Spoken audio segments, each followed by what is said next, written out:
السلام عليكم حبايب الامارات، عاملين ايه؟ يا رب تكونوا عمرك بخير. شفتي عيش بلدي بيتعمل على البوتاجاز ويطلع احلى من الفرن؟ لو نفسك بقى في عيش بلدي طازه كده وسخن من غير فرن ويطلع معاكي مورق كده وكله يقب من اول رغيف لحد اخر رغيف، الطريقه دي ليكي. هنخلي ريحته تملى البيت كله، خليكي معايا للاخر وهتشوفي السر اللي يخلي العيش يطلع طري لحد اخر رغيف ومورق واحلى من الجاهز كمان. عاوزه اقولك انا عملت اكتر من 30 رغيف عيش بالحجم اللي قدامكم ده من كيلو دقيق واحد بس. يلا بينا نسمي الله ونصلي على الرسول ونشوف العظمة دي هنعملها ازاي. حطوا لايك للفيديو. مبدئيا محتاجين كيلو دقيق، معلقة سكر، شوية ملح وكيس خميرة بس. ممكن تعجني بمية وعادي خالص، ممكن تعجني بلبن براحتك. حطيت كده السكر والخميرة وشوية مية صغيرين على جنب لحد ما اتأكد ان الخميرة فعالة معايا ونشطة. انا مستخدمة دقيق عادي خالص، دقيق الاهرامات. طبعا الجو بدأ يحرر ومن هنا ورايح لازم لما نيجي نستخدم اي دقيق لازم ننخله. حتى لو انت متأكدة ان الدقيق بتاعك تمام انخليه برضو. انا جبت مصفى صغننه كده ونخلت فيها كيلو دقيق. انا طبعا عامله كميه بسيطه فما رضيتش بقى ان انا اجيب المدخل الكبير وكده. صفيت بقى كل الكميه زي ما انتم شايفين كده، وطبعا حطيت الملح عليهم. جبت بقى ده كان لبن قاطع عندي، جبت كوبايتين لبن قاطع وشويه الميه بالخميره دول. هحط بقى كوبايتين اللبن دول، مش هنزل بيهم كلهم مره واحده، حبه بحبه كده لحد ما احس ان انا العجين بتاعي تمام وما عادش محتاج اي سوائل. زي ما انتم شايفين كده، هو مش بيحتاج مجهود كتير ولا حاجة. حتى انا مرضتش اشغل العجين عليه ولا حاجة. شايفين؟ بتفضلي بقى تلفي في العجينة كده يمين وشمال وتلتي وتعجني فيها لحد ما تحس ان هي خلاص كلها تجانست مع بعضها. انا عاوزه اقولك ان العجينه دي مش بتحط فيها بيكنج باودر. انا ما حطيتش هنا اي ماده دهنيه ولا اي حاجه. شايفين ما شاء الله العجينه بتاعتي؟ بصوا، ابتديت اعجن فيها لحد ما بقت ناعمه خالص. ما خدتش وقت كتير على فكره ولا حاجه. بتاكدي ان العجينه بتاعتك خلاص تابت من ايدك والطبق بتاعك ما عادش فيه عجين ولا اي حاجه. كده انت تمام. انا عاوزه اقولك بقى ان سر طراوه العيش بتاعنا بتاع النهارده في ان العجينه تبقى ملزقه سنه. تمام. رحت جبت معلقة زيت كده صغيرة على ايدي ودهنت بيها العجينة بتاعتي علشان ما تلزقش في الطبق لما تخمر، وغطيتها كده وحطيتها في مكان دافي. هتسيبيها من نص ساعة لساعة على حسب الوقت اللي انتي بتعجني فيه. لو بتعجني في وقت شتاء بتاخد وقت اطول شوية في الخمر. كانت خمرت بقى وارتفعت خالص زي ما انتم شايفين كده، ورحت عطيها بوكس جامد كده. وعاوزة اوريكم بقى، شايفين العجينة ما شاء الله ناعمة خالص ازاي، زي الاستيك ازاي؟ بص روعة بجد، جميلة جدا.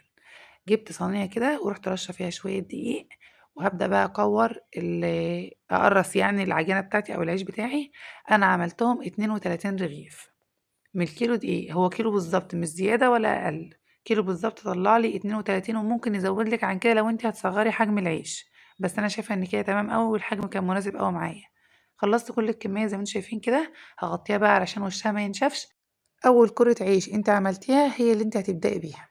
هتكون ارتاحت شوية كده وهتساعدك ان انت تبطيها كويس وتفرديها كويس. مش هتبقى عامله معاكي زي الاستيك، فاهمني؟ ببدأ بقى ان انا افردها كده بالنشابة. لو انت ما عندكيش مكنة هتستخدمي النشابة او ايدك. المهم ان انت تخلي سمكها كل واحد وتكون رفيعة مش تخينة، لان طبعا انت هتسيبيها شوية جنبك بقى على الرخامة وانت بتسوي، فطبعا هي هترتفع وكده. فاحنا عاوزين السمك يبقى رفيع بحيث ان هي لو ارتفعت ما تبقاش تخينة معاكي بالشكل اللي انتوا شايفينه ده. انا بقى طبعا عندي المكنه. لو انت ما عندكيش المكنه عادي ممكن تعملي كل الكميه على ايدك، بس عشان عندي المكنه وهتسهل عليا ان انا اخلص بسرعه بروح حاطه كده الرغيف مره وكمان مره، يطلع معانا زي الفل زي ما انتوا شايفين كده. كل اللي انا بعمله ان انا ببط بس الكره بتاعه العجينه دي بط صغنونه خالص، يعني فرده خفيفه كده بحيث ان هي تسهل عليا المكنه يعني. بحطها بقى في المكنه. طبعا انا مشغله المكنه على رقم 5. طبعًا مكانتِك بتختلف بقى من مكنة لمكنة، فأنتِ شوفي الدرجة المناسبة عندِك. باكون حاطة عندي ملاية، أنا مجهزة الملاية دي بتاعة المعجنات، اللي بافرده بالمكنة باحطه عليها وباغطيه طبقة فوق طبقة لحد ما أخلّص كل الكمية، بالشكل ده كده. شايفين ما شاء الله عملت معايا كمية حلوة يعني. نصلي بقى على النبي ونشوف كده إحنا هنعمل إيه في التسوية. أنتِ عندكيش طاسة تيفال عادي خالص، ممكن تصفّي على المصفى زي ما أنا عاملة كده. كل اللي انت بتعمليه بتجيبي الطاسة بتاعتك، بس يفضل ان هي تيفال.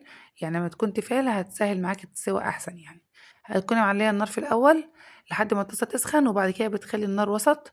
بتحطي بقى الرغيف بتاعك. وعاوزة اقولك خطوة مهمة جدا، اول ما تحطي العيش بتاعك في الطاسة او على الصينية او على الحاجة اللي انت هتسوي عليها، ما بتسيبيش يقب او يغير لون، لا بتقوري على قلبها على طول الناحية التانية، وكل شوية تقلبي فيه يمين وشمال لحد ما تلاقيه خد لون من ناحيتين ومقب زي ما انت شايفة كده.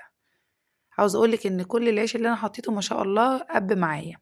لو في 1 أو 2 ما قبّوش معاكِ بيبقى بسبب درجة الحرارة اللي أنتِ بتسوّي عليها، ممكن مثلًا الطاسة كانت باردة شوية أو كانت درجة الحرارة عالية أوي، فاهماني؟ فدرجة الحرارة تكون وسط علشان العيش بتاعِك كلّه يقِب معاكِ بالشكل الجميل التحفة ده. ما شاء الله بُصّوا بجد ريحته جميلة جدًا وطعمه روعة. إيه رأيكم بقى يا جماعة في التحفة دي؟ شايفين ما شاء الله بُصّوا الرغيف وهو بيقِب كده شكله ومنظره بُصّوا بجد يفرح. شِلت بقى المصفى اللي كنت باسوّي فيها من شوية وحطيت الصينية الكبيرة دي بحيث إن هي إيه، تاخد 2 معايا، يعني إيه عشان أخلّص بسرعة بقى وما اغيبش وكده يعني، زي ما أنتم شايفين كده، يعني كانت مثلًا إيه واحدة تقِب أروح حاطة جنبها واحد عادي، شايفين ما شاء الله بُصّوا اللون كمان تحفة. إيه رأيكم يا جماعة؟ الفيديو ده احفظوه عندكم بجد جربوه هيعجبكم جدًا، ومش بياخد وقت على فكرة أنا عملته كله أنا بس عجنت ورُحت اتغديت وبعد الغدا رُحت على طول شغالة فيه، وعملته على البوتاجاز عادي مش محتاجة فرن ولا حاجة، شايفين بقى مورق إزاي من جوّه ما شاء الله وطري طراوة ما شاء الله. وبكده بقى يا جماعة عندنا أحلى عيش بلدي طازة وسخن سهل وسريع ومن غير فرن خالص. جربي الطريقة وقولي رأيك ايه في الكومنتات. ما تنسوش بقى لايك وشير عشان الوصفة توصل لكل حبايبنا. استنوني فيديو جديد وباي باي.